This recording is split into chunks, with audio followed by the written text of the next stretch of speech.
حضرت ابو ہریرہ رضی اللہ عنہ بیان کرتے ہیں کہ نبی کریم صلی اللہ علیہ وسلم نے نجد کی طرف کچھ سوار بھیجے، تو وہ بنو حنیفہ میں سے ایک شخص کو جسے ثمامہ بن اسال کہا جاتا تھا پکڑ کر لے آئے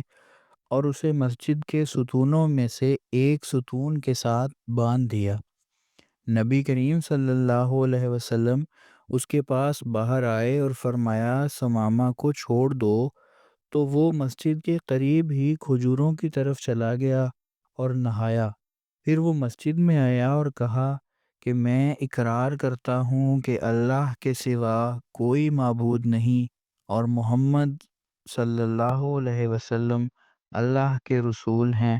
یعنی وہ مسلمان ہو گیا۔